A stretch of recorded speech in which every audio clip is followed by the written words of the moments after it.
palavra lógica designa essencialmente a disciplina que se ocupa dos princípios e regras do raciocínio correto. Ela não é meramente um conjunto de regras arbitrárias, mas ela é o reflexo de uma ordem que transcende as aparências, desvelando então a estrutura interna do pensamento e, por conseguinte, a do próprio ser. A origem etimológica de lógica remonta ao termo grego logos, que significa palavra, discurso, razão ou princípio.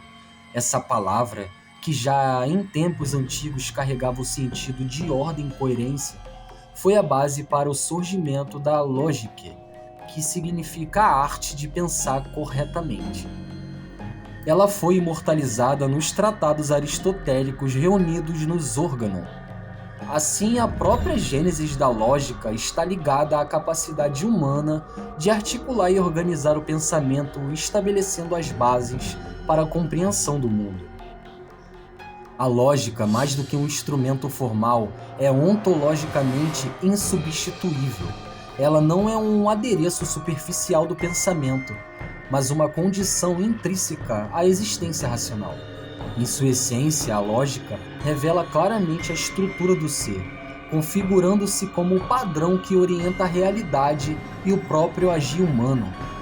Esse caráter não se impõe através de aparências sensoriais.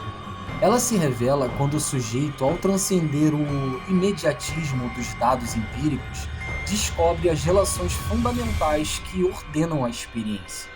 Profundamente, a lógica é o elo entre a intuição do ser e a razão estruturada.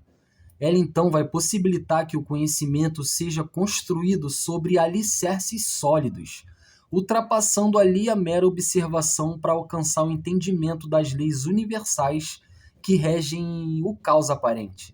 Ao operar como um espelho da ordem cósmica, a lógica se manifesta na harmonia dos opostos, na relação dialética entre o ser e o vir a ser, e na própria estrutura do discurso racional.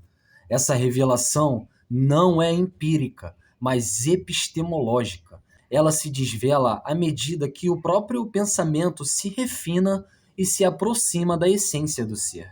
O que é totalmente diferente de fenômenos que se exibem diretamente aos sentidos. A lógica não se mostra como um objeto passível de apreensão imediata. Ela se revela gradualmente, através da introspecção e da prática do raciocínio. Quando nos empenhamos na reflexão profunda, a lógica emerge silenciosamente, demonstrando que sua presença não é acidental, mas constitutiva da própria estrutura do conhecimento.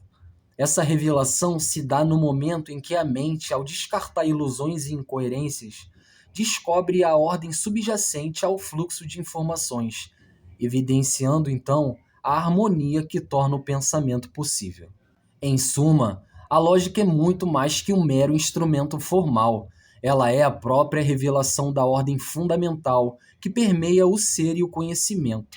Sua etimologia nos remete ao logos original, princípio de razão e de discurso, enquanto a sua ontologia comprova que ela é a base intrínseca da existência racional, ao contrário de se mostrar de forma ostensiva. A lógica já, por outro lado, se revela sutilmente, emergindo como o fio condutor que une o caos da experiência à clareza do pensamento.